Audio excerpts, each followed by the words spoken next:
고독과 버팀에 대해. 고독은 쓰리고 아프고 외롭고 쓸쓸한 게 아니다. 온전히 나에게 몰입하고 내면의 말을 거는 완벽한 충실함이다. 고독이 무슨 맛이냐고 물으면 대부분 쓴맛이라고 대답한다. 그러니 되도록 피하고 싶다. 자꾸만 누군가와 관계를 맺는 데 열중한다. 그 관계를 확인함으로써 고독을 피할 수 있다고 느끼기 때문이다. 고독을 피하려는 건 두렵기 때문이다. 고독과 고립은 비슷한 듯하지만 전혀 다르다. 고독은 스스로 선택한 고립이다. 나 자신의 시간과 공간을 마련하고 나와 대화하기 위해 만들어낸 지출이다. 고립은 내 의지와는 상관없이 누군가로부터 고독당한 것이다. 타율적 고독이다. 그걸 분간하지 못하니 고독을 힘들어하고 피하고 싶어 한다. 외로움이란 혼자 있는 고통을 표현하기 위한 말이고, 고독이란 혼자 있는 즐거움을 표현하기 위한 말이다. 독일의 신학자이며 철학자인 폴 틸리히의 말이 바로 그런 의미다. 혼자 있음을 고통으로 보는지 즐거움으로 보는지의 차이다. 고독은 일단 쓴맛이 맞다. 그러나 그냥 소태처럼 쓰기만 한 것은 아니다. 처음은 쓰지만 시간이 흐르고 깊이 들어갈수록 특별한 맛이 난다.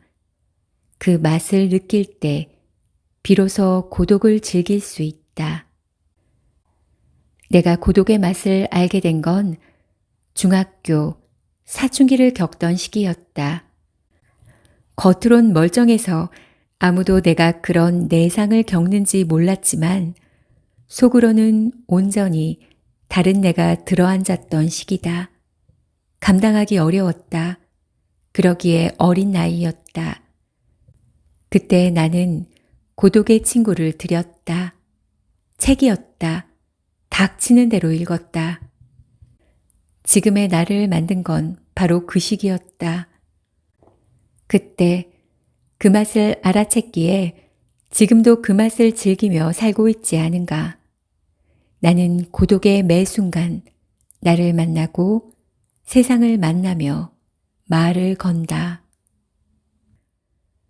고독은 내가 온전히 나의 주인이 되는 조건이다. 나의 영토를 측량하는 일이다.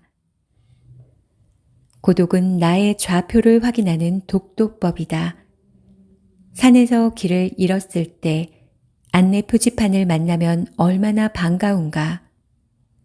내가 가야 할 봉우리가 어디인지, 어디에서 길이 갈라지고 어떤 길을 선택하면 되는지 알 수 있다. 그러나 정작 내가 서 있는 곳이 표시되어 있지 않으면 무용지물일 뿐이다. 시간이 날 때 나는 마냥 걷는다. 오로지 나 혼자 세상과 대면하는 시간이다. 대단한 사상가도 아니고 작가도 아니지만 나만의 시간에서 오로지 내가 중심이고 내 생각이 좌표이다. 내가 어찌 살고 있는지를 살펴보고 어떻게 살아가야 할지를 가늠해보는 나만의 시간이다. 어찌 달콤하지 않을까? 딱히 대단한 발견이나 사상의 발현을 이루진 않지만 그런 걸 꿈꾸고 생각할 수 있다는 것만으로도 좋았다.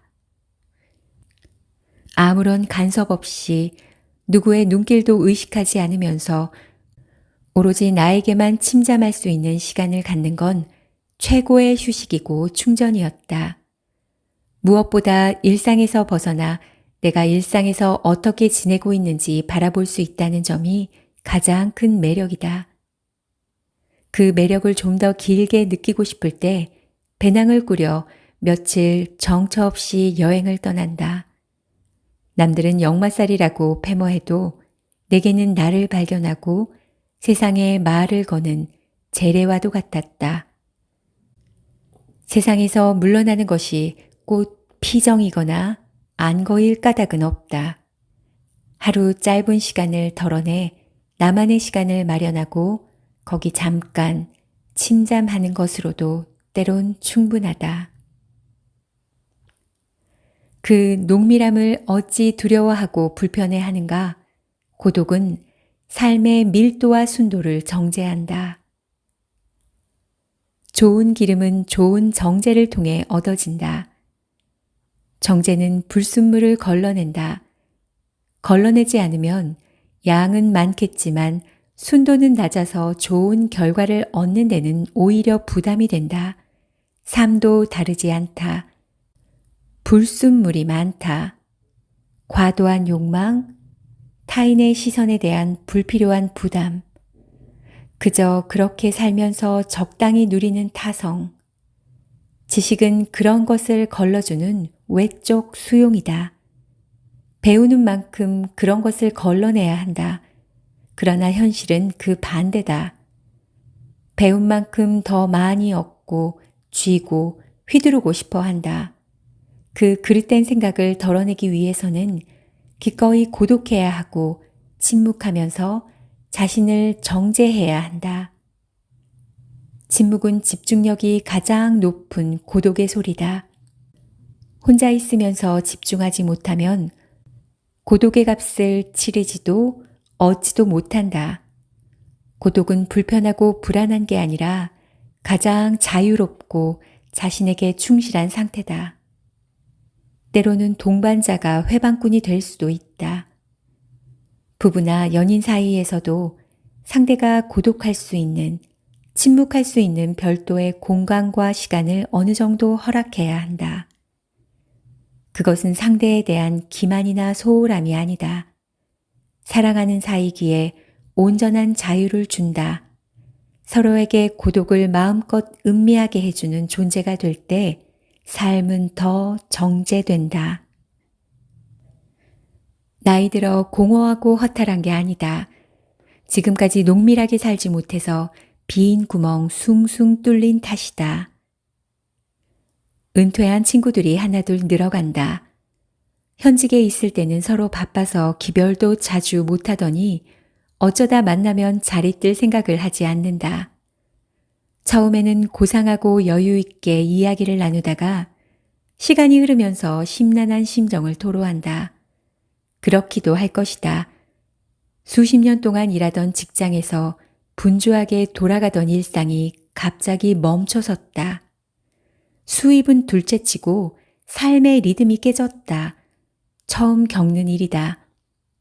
예상했던 일이고 각오도 했지만 막상 닥치니 다르단다.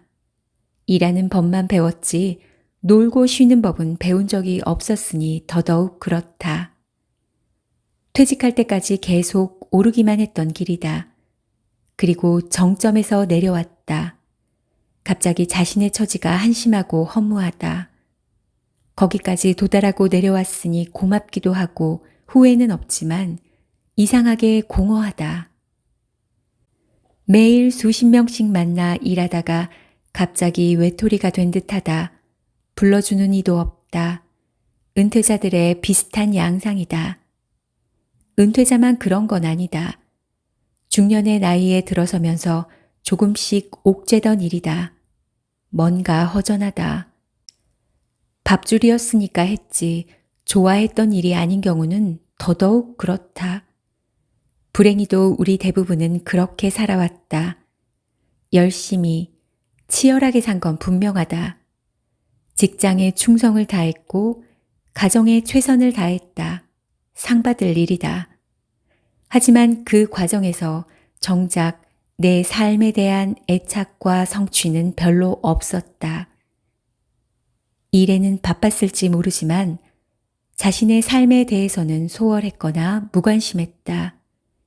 그런 게 무슨 소용이 있냐며 그런 생각이 밥이 되냐 떡이 되냐 자초하면서 그런 자신의 충실하지 못한 삶에 대한 변명일 뿐이다.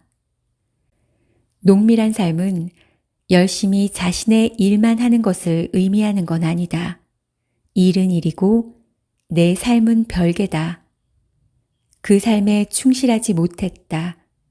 시간이 없다고, 일이 넘친다고 핑계대면서 다른 사람들도 다 그렇게 살고 있다고, 그러다 막상 중년이 되면 내 삶을 저절로 성찰한다. 허무하고 외롭고 답답하며 상실감이 짙을 수밖에 없다. 결국 농밀한 삶이 없어서 생긴 구멍이다. 작은 구멍일 때 못 느꼈던. 지금이라도 생각을 바꿀 일이다. 예전의 중년은 삶의 쇠퇴이며 마감을 앞둔 시기다.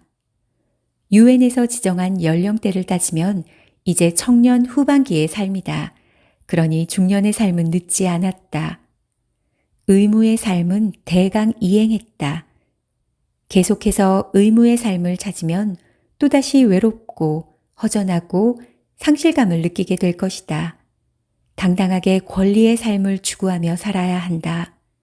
의무도 다했는데 내 삶에 충실하지 않을 까닭이 없다. 중년의 넋두리로 보내기에는 남은 시간이 많고 아깝다.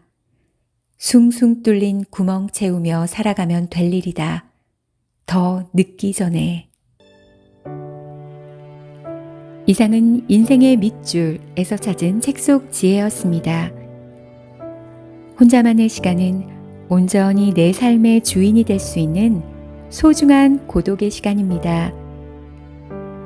외롭다 느끼지 마시고 나만의 시간을 통해 몸과 마음의 근육을 키워나가시기 바랍니다. 감사합니다.